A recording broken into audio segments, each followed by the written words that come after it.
கண்ணுக்கு போகுது. என்ன போகுது? புரியுமா? உட்கார்ந்து பெரியவங்க உங்க கண்ணுக்கு தெரியல. யாரோ ஒரு மறைவில ஒரு வயதான பாட்டியம்மா முடியாம போறாங்க, அதுதான் உங்க கண்ணுக்கு தெரியலடா. மாடையா நாங்க எங்க வந்திருக்கின்றோம்? சோறு துண்ட கூத்தாரத்துக்கு ஒரு தான் துண்டு கூத்தாட வந்துக்கிறாரு. மத்தவங்க எங்க வந்திருக்கோம்? வெளியே போவாதரா வெளியே போவாதரான்னு சொன்ன கேட்டியா? படி பிடிச்சிக்கிச்சா? படி பிடிச்சிக்கிச்சா? வேற எதுனா பிடிச்சிக்கிச்சா? மடையா அங்கம் அங்கம் கலிங்கம் காஷ்மீர் என்று சொல்லக்கூடிய அனைத்து மாநகரம் சுற்றி பார்த்தோம். இருப்பினும் நமக்கு கப்பம் செலுத்தாதவர்கள் யாராகிலும் இருக்கிறார்களா? யாருமே கிடையாது.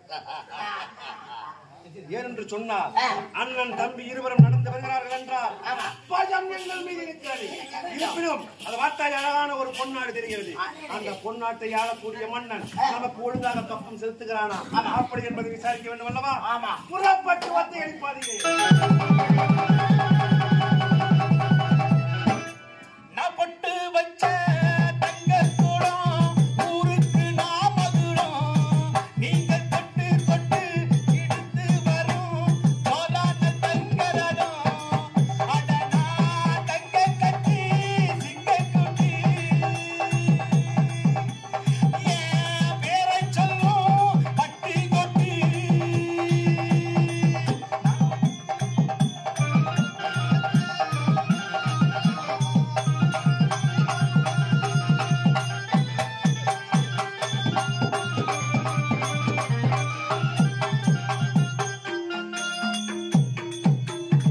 பெத்தவங்க செஞ்ச புண்ணியந்தா பிள்ளைகளை பத்தி சேருமுங்க.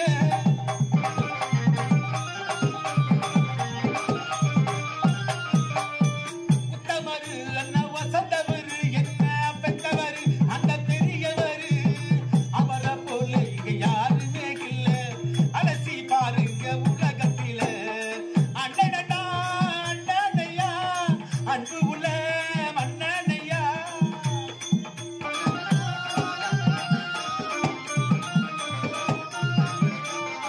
அண்ணனடா அண்ணனையா அன்பு உள்ள மன்னனையா. நாளெல்லாம் கொண்டாடும் எப்பேரையா. அடனா தைக்க கட்டி சிங்க குட்டி ஏன் பேரை சொல்லும் பட்டி கொட்டி.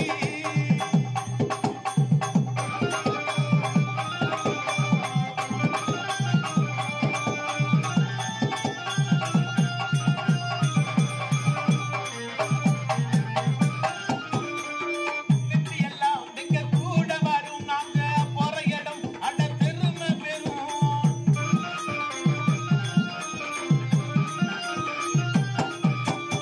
சத்தியத்தை தினம் காத்து வரும். அந்த சாமி தரும் பல நோக்கு வரும். ஊருக்குள்ளே இந்த கோயிலையா அதுல நீ தானே சாமி ஐயா. நல்லவண்டா இவன் வல்லவண்டா நல்லதெல்லாம் இங்கே சொல்ல வந்தா.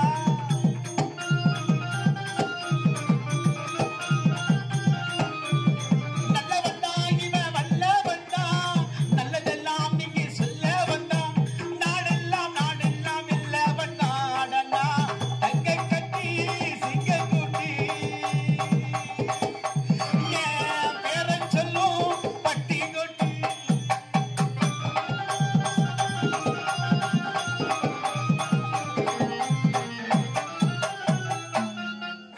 வணக்கம்.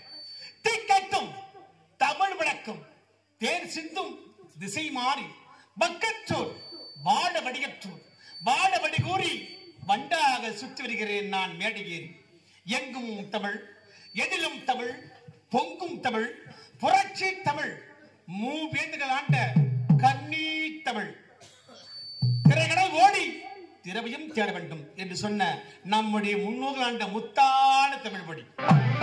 சேரன் சோழன் பாண்டியன் என்று சொல்லக்கூடிய மூவேந்தர்கள் முதல் சங்கம் கடைச்சங்கம் கடைச்சங்கம் என்று சங்கம் வளர்ந்து தமிழ்நாட்டு அற்புதமான நாடு ஐம்பெரும் நாடு நம்முடைய தாய்நாடு. அப்பேற்பட்ட தாய்நாட்டில் யாதும் ஊரே யாவரும் கேளு தீதும் நன்றும் பிறதரவாராய் என்று பெரியோர் வாக்கு கிணங்கி நான் பிறந்ததோர் அணையாக பிறந்தேன். பிறக்கும் போதே கண்கள் தெரியாத பாவியாக பிறந்தேன். ஆனால் அம்மன் நருளால் அந்த ஆலயத்தின் பின்புறத்தில் பொற்றாமர குளத்திலே நீராடி அம்மா தாயி ஓம் சக்தி என்று மொழி எழுதியவுடனே கண் பார்வை தெரிந்துவிட்டது. என்னுடைய அழகான மீறி வந்திருக்கிறது. ஆனால் இந்த ஞானமணி அம்மனுக்கு கொடுத்த வாக்கின் பிரகாரம் ஒவ்வொரு ஊராக செல்ல வேண்டும். அப்படி செல்லுகின்ற வழியிலே ஆலய திருப்பணி செய்ய வேண்டும். அப்படி ஆலய திருப்பணி செய்கின்ற வழியிலே ஏதாவது அநியாயம் அக்கிரமம் நடந்தால் அது தட்டி கேட்கும் உரிமை உனக்கு தந்தீர் மகனே என்று அந்த தாய் சொன்ன வாக்கு. அழகான கிராமம். இந்த பிச்சானந்த கிராமத்துக்கு வந்திருக்கட்டும். இது ஆடிக்கொண்டு பாடிக்கொண்டு மருத்துவருக்கு போகணும் அல்லவா?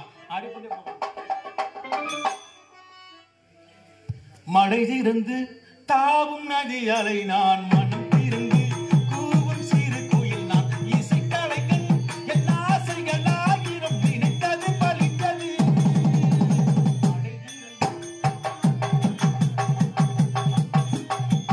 சிறு கோயில் நான் இசை கலைஞன் என் ஆசைகள் ஆயிரம் நினைத்தது பலித்தது.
ஏதோ தூரத்தில் ஒரு பெண் குரல் கேட்கிறது.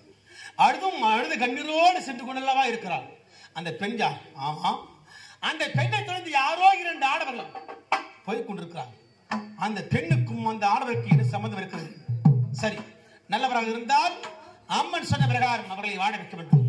தீவராக இருந்தால் அம்மன் கொடுத்த வாக்கின் பிரகாரம் அவர்களை சரியான தண்டனை கொடுக்க வேண்டும். வருகிறேன்.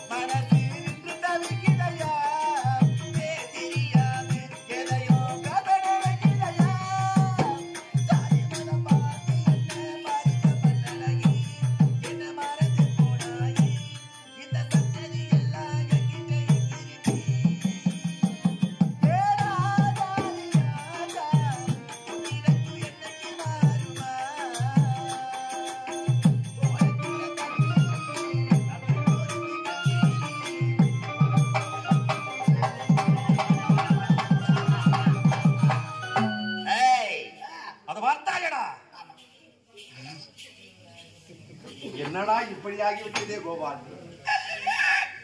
பார்த்தாயா கோபால், யாரும் இந்த ஊர்ல போய் திருடி விட்டார்களாம் கோபால். மடையா செல்வாகட்டும். அடர்ந்த கானகத்திலே ஒற்றையடி பாதையை உற்று நோக்கி வருகின்ற சமயத்திலே யாரோ ஒரு மங்கையானவன் கண்ணீரும் கவலையுமோடு செல்கின்றார். அவளை வழிமறிக்க வேண்டும். அவளுக்கு நடந்த நேர்ந்ததை என்னவென்று கேட்டறிய வேண்டும். எதற்காக இவர் கண்ணீர் கவலையமாக செல்கின்றார்? பின்னழகை பார்ப்பதற்கு எவ்வளவு அழகாக இருக்கிறது என்றால் அவளை சந்தித்து அவளின் முன்னழகை பார்த்தால் எப்படி இருக்கும்? இப்படியே சென்றால் பிடிக்க முடியாது. நீ ஒரு புறம் நான் ஒரு புறமாக சென்றால் அவளை மடக்கி பிடித்த